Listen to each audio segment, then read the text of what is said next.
Hello, hungry people, and welcome to the Science of Barbecue and Grilling with Meathead, presented by Kingsford. I'm Jenny Johnson. And I'm Meathead. And right now I am holding a 14-pound beef brisket. That is the Mount Everest of beef. It is the goal of every serious backyard barbecue chef. All right, so we're gonna be showing you some techniques today with the brisket, but all the recipes are online at amazingribs.com/videos. And one of these is big enough to feed your whole Super Bowl party. Okay, now you talk about how the raw materials are so important. Yeah, you do not want to just go down to the grocery and buy any old brisket. You want to get USDA Choice, USDA Prime, or Wagyu brisket.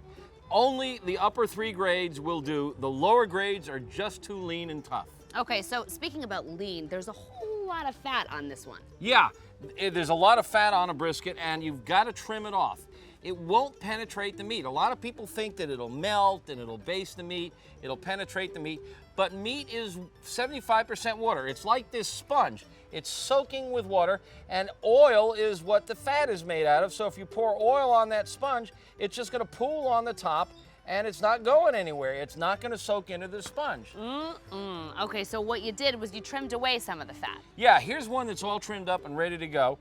It's got 2 muscles, the point muscle, which runs this way, and that's a little fattier and a little juicier, and then the flat muscle, which lays underneath. So they lay like this, the point on top and the flat underneath, and it doesn't cover it all the way. This end sticks out, so that tends to dry out a little bit. And you want to scrape almost all the fat off here. You can leave a thin layer of fat on, but you don't want a big thick fat layer because then people will just cut it off at the dinner table, and in the process they're going to cut off all your spices and seasonings. So now we're ready to season. And as usual, we're going to salt it. I'm your salt lady. And this is a lot of meat, thick meat, so you can put a lot of salt on there. Now, you may not want to put all that salt on there. Usually you put half a teaspoon per pound of kosher salt on your meat, or a little less if you're using regular table salt. But if you want, you can inject this baby with beef broth, and if you have a salted beef broth, then you use less salt on the surface. And now he's injecting this thing. Okay. Okay, we're gonna shoot this baby up, and you just stick it in there and squirt in some beef broth. There are actually some special compounds made for injecting brisket, but this will help retain moisture and add moisture as you cook, and you put this in throughout the meat. All right, what about the rub? This is Meathead's Big Bad Beef Rub. Okay. And the recipe's on amazingribs.com. And you want to make a nice thick coat of this. Okay, and now we are ready to cook. Woo! So here I'm going to dump in some of the regular blue bag Kingsford charcoal. And then I'm going to take some crumpled up newspapers, put it under the chimney, light them,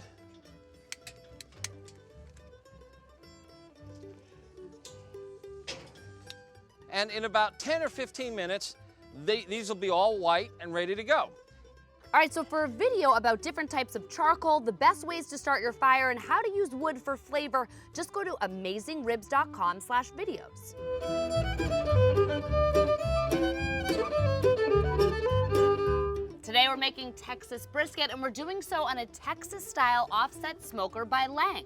We're lucky to have with us today Max Good, who's the equipment expert and keeper of the flame on amazingribs.com. Max, what makes this Lang so special? Well, you know, offset smokers consist of a smoke box where the food goes and a firebox that's offset. You can burn wood, charcoal, or both. Today we'll be using both. Now, this Lang is a heavy-duty 1/4 inch thick steel pit. One of their hallmarks and claims to fame is the reverse flow.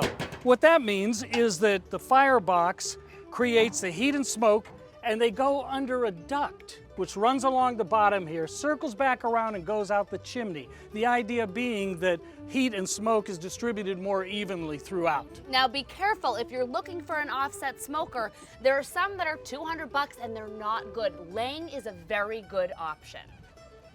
Let's take a look at these briskets. Oh my gosh, how long have they been in there? They've been in there for 12 hours at 225 degrees, and they're just about ready. Yes, ready to eat. Let's eat. Meathead, why is the brisket in the cooler? We're gonna hold it in here for a couple of hours after we took it off the smoker. And that allows the collagen and the fat to dissolve just a little more. Okay, so we're holding, not resting. Yeah, resting is something people do with a steak or a chicken, and they think it keeps the juices in. It has very little effect on the juices. But holding is important because that heat helps melt collagen and fat. Okay, so the brisket's been in there for a couple of hours. Yep. It's wrapped in tin foil. Let's take a look.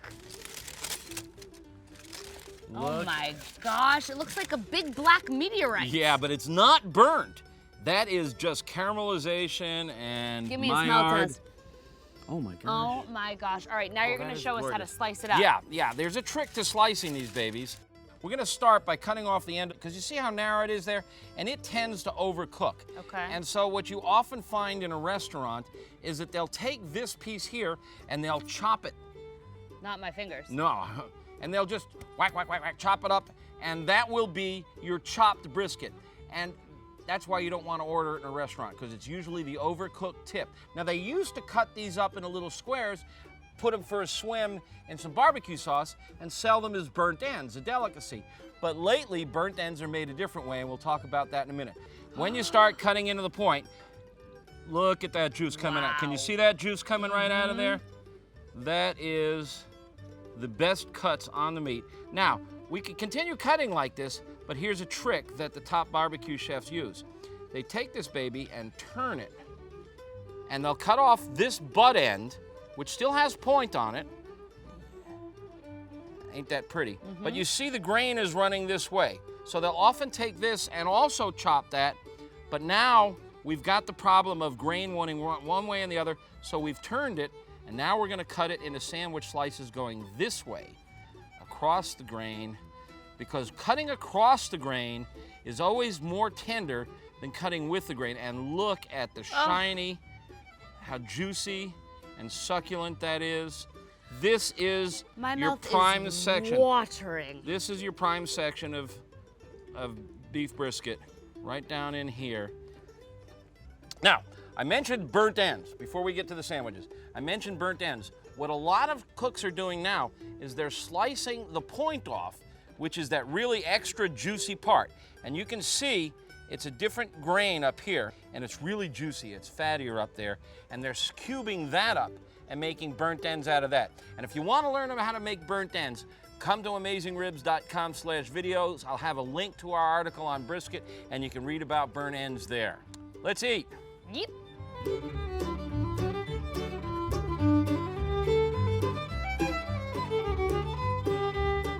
All right, let's take a bite. Let's taste this stuff. Oh my gosh, this looks Look extraordinary. at it. It just Falls apart. falls apart. Oh my God. And I'm That is amazing. I got a treat for you. Oh, Some burnt ends. burn end me up, boy.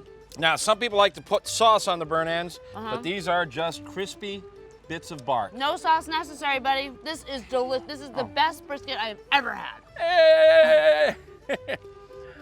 And remember, cooking for others is an act of love. And the most important part of the meal is not what's on the plate, but who's in the chairs. Cheers, buddy. Here's to you, Jenny, and to you.